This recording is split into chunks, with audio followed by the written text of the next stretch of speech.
କଥା କହନା କାଳେ ପୁଷ୍ପା ଫିଲ୍ମଟା କାଳେ ବଢିଆ ହେଇଛି ଫିଲ୍ମ ଏକ ନମ୍ବର ପୁରା ଦେଖିବୁ ତ ମୁଣ୍ଡ ଖରାପ ହେଇଯିବ ନା କିନ୍ତୁ ମୁଁ ଯାଇଥିଲି ପୁରା ଟେନସନ ହେଇଗଲି ଆଉ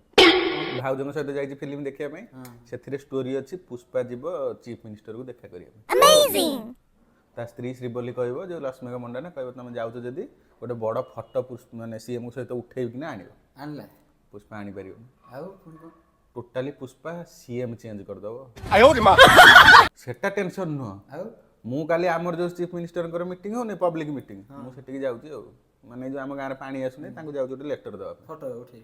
ଭାଉଜ କହିଛନ୍ତି ଫଟୋ ଉଠେଇ ଆଣିବ ହଁ ସିଏମ ତ ମୋ ସହିତ ଫଟୋ ଉଠେଇବନି ତୁ ସିଏମ ଚେଞ୍ଜ କରିଦେବୁ ନହେଲେ ଆଉ ଇଏ ଗୋଟେ କଥା ସିଏ ପୁଷ୍ପା ତା ପାଖରେ ଅଛି ଭାଇ ହଜାର ହଜାର କୋଟି ମୋ ଆକାଉଣ୍ଟ ଚେକ୍ କରୁନୁ କେତେ 125 ଟଙ୍କା